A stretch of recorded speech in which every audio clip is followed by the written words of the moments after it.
Bom, finalmente acabou a apuração dos votos em Curitiba e a gente percebeu que, eu vou dizer assim, graças a Deus, o Eduardo Pimentel venceu a Cristina Grâmel. Olha, o Eduardo está longe de ser o candidato em quem eu votaria de maneira espontânea.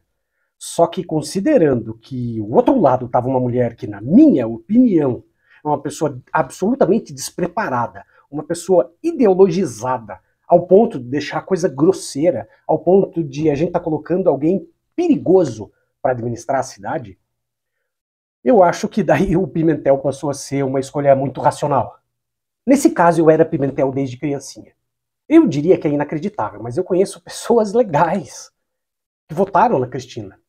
Eles não têm a menor ideia de quem é essa mulher, qual é o passado dela, quem é o vice dela. Afinal de contas, o vice no Brasil é uma coisa bem importante. As pessoas não ligam.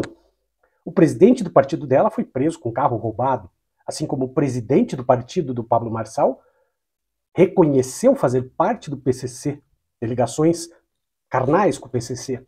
Então isso acaba levando a gente a constatar forçosamente de que o brasileiro não liga para a corrupção. Não liga, simplesmente não liga. É conversa mole esse negócio de corrupção para o brasileiro. Porque, dependendo de quem é a corrupção, ele não está nem aí. O Trump inventou um termo, algum tempo atrás, logo que ele surgiu no cenário político, lá em 2015, 2016, ele inventou um termo chamado pós-verdade. O que significa pós-verdade? Pós-verdade é mentira. Ou o fato é verdade, ou ele não é verdade. Portanto, o pós-verdade é uma invenção para falsear a verdade. Perceba, hoje em dia, para você convencer uma pessoa sobre alguns aspectos políticos, para você convencer uma pessoa que ela está errada, é quase impossível. Existem pessoas que ainda, eu vejo aqui no canal, pessoas que comentam, eu votava no Bolsonaro, eu era bolsonarista, mas eu mudei de ideia por causa disso, por causa daquilo. Mas são poucas as pessoas. Então, independente do que você acredite, as pessoas precisam abrir os olhos porque elas estão sendo enganadas. Eu dizia, há muito tempo atrás, inclusive em um grupo de amigos, eu dizia assim, você precisa votar naquela pessoa que expresse aquilo que você precisa. Porque a política é a maneira de transformar a tua vida melhor ou a tua vida pior. Há determinados setores da sociedade que, inclusive, abrem mão de ter uma vida melhor em prol de alguma coisa muito subjetiva. Eu dou um exemplo. Ficou constatado através de algumas pesquisas no Brasil que determinados segmentos religiosos, os seguidores desses segmentos religiosos, preferiam votar alguém que ia piorar a vida deles, porque eles sabiam que ia piorar. Porém, aqueles candidatos estavam expressando alguma coisa que na religião dele devia ser seguida ou devia ser evitada. Então eles falavam assim, não, eu sei que minha vida vai ser pior, mas pelo menos eu vou estar bem com Deus. Mal sabem essas pessoas que esse Deus que elas estão dizendo não era Deus. Era um cara que resolveu se aproveitar de um argumento que estava ali, estava quicando a bola, bastava chutar pro gol. Você chuta pro gol e você ganha um seguidor eterno. Curitiba, deixando de eleger a Cristina Grâmel, fez uma grande jogada, assim. Porque ela notoriamente não tinha ideia do que ela estava falando em todos os debates, em todas as aparições dela. E a diferença, eu diria até intelectual, entre ela e o Eduardo Pimentel é brutal.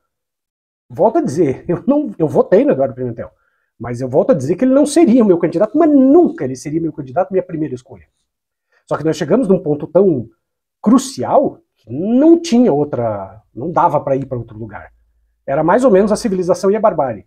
Queira ou não, Eduardo Pimentel é uma pessoa da institucionalidade. Eu discordo profundamente dele ter ido pedir pinico pro Bolsonaro e pro bolsonarismo. Discordo profundamente dele ter um vice do Bolsonaro indicado pelo Bolsonaro. Mas, seja como for, ainda está dentro das quatro linhas, como dizia aquele criminoso do Jair. Só que o fato dessa mulher ter aparecido no cenário eleitoral vai complicar as coisas em Curitiba por muito tempo. Porque, de um lado, ela rachou a direita, isso eu acho fantástico, porque, segundo o Sun Tzu na arte da guerra, se você divide, você tem mais chances de conquistar. É dividir para conquistar. Você racha o teu inimigo, é mais fácil de você vencer teu inimigo, segundo o Sun Tzu na arte da guerra. Então, rachando a direita pode ser uma grande coisa para o futuro, para a civilização. Agora, é cruel saber que numa cidade, que é uma cidade boa, Curitiba é uma cidade muito boa, mas é cruel saber que numa cidade boa como essa, os dois candidatos que chegaram no segundo turno são basicamente da mesma corrente ideológica. E eu sempre gosto de deixar claro o seguinte, o Rafael Greca, a quem eu conheço pessoalmente o Rafael Greca. Eu sei de que ele não é o que as pessoas falam. Eu sempre defendo ele, quando eu posso, quando eu sou chamado a alguma coisa a falar, ou que me dá a chance de falar, eu sempre defendo, porque eu conheço ele. Trabalhei com ele por algum tempo. Eu sei da qualidade dessa pessoa que foi administrador de Curitiba. Eu percebi, e eu posso até estar errado, então se eu estiver, eu quero deixar aqui já as minhas desculpas, mas eu percebi que em determinado momento da corrida eleitoral ele largou mão. Porque ele também, na minha opinião, não estava concordando com a forma que o Eduardo Pimentel se rendeu ao bolsonarismo. E o Greca deixou muito claro que ele não gostava do bolsonarismo, conforme a gente conhece do bolsonarismo, em duas situações muito cruciais. Durante a pandemia, ele deu uma entrevista na CNN, onde ele dizia, eu até tentei encontrar essa entrevista, mas eu não encontrei, mas eu me lembro, porque eu assistia a entrevista ao vivo, e ele dizia assim, não matarás, porque ele estava fulo da vida, porque o Bolsonaro não estava querendo comprar vacina. E a outra coisa, quando já depois, recentemente até, ele fez uma homenagem para o João Dória, que queira ou não, gostemos ou não do Dória, foi o cara que trouxe a vacina para o Brasil. Uma das primeiras vezes em que alguém perguntou para essa Cristina o que ela achava de vacina, ela disse assim, não vou falar a respeito. Como não vai falar a respeito, minha filha? Você está ali, como diz o Pablo Marçal, você está ali numa entrevista de emprego. Se eu que sou a pessoa que vai te dar o emprego, eu tenho direito a saber. Se você não vai falar a respeito, significa que eu não tenho nenhuma obrigação de ter você no hall de empregados. Nenhuma. Mas parece que essas pessoas se apropriaram de uma maneira tal das coisas que devem ser discutidas que ela se dá o direito de falar, não vou falar sobre isso. Como não vai falar sobre isso? Você não sabe se amanhã ou depois vai ter outra pandemia.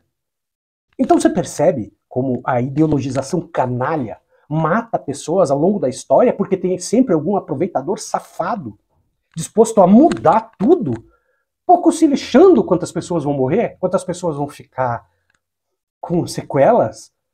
Isso é uma coisa muito curiosa, porque você percebe que mesmo à direita, você encontra determinados limites que não dá para ultrapassar.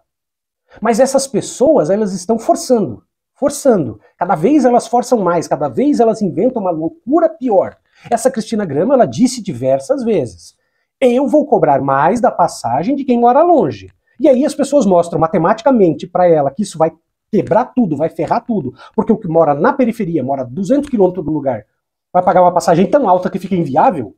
E ela disse, ela teve a coragem de dizer, que não falou em momento nenhum, que ela ia subir a passagem. Como não ia subir a passagem? Se ela ia fazer esse tipo de diferenciação, ela ia subir a passagem. E alguém ia ter que pagar isso.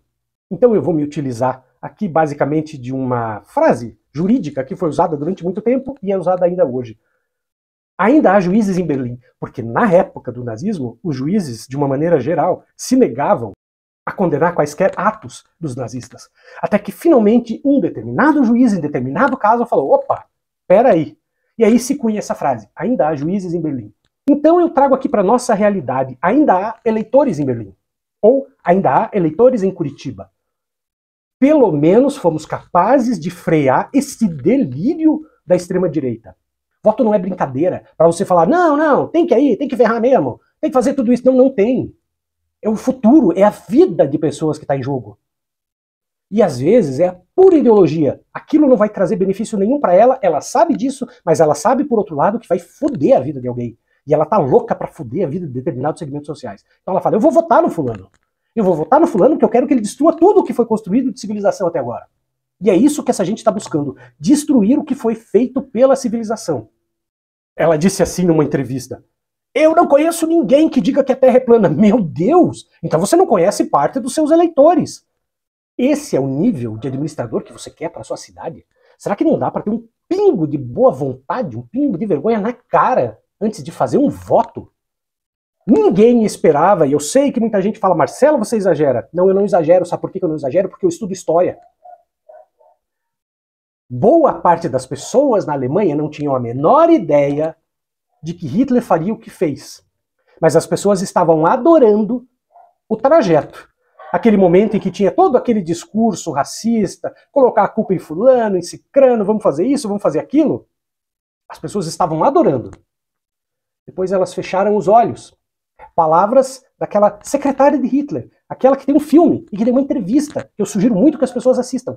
Ela dizia assim, nós fechamos os olhos porque até em determinado momento estava sendo vantagem para a gente. Ela, a secretária do Hitler, disse isso. Estava sendo vantagem para nós aderirmos àquela ideologia louca. Porque toda vez que você permite que a coisa comece, toda vez que você abre a porta do inferno, você não sabe quantos nem quais demônios vão sair de lá. E depois você não consegue mandar eles de volta.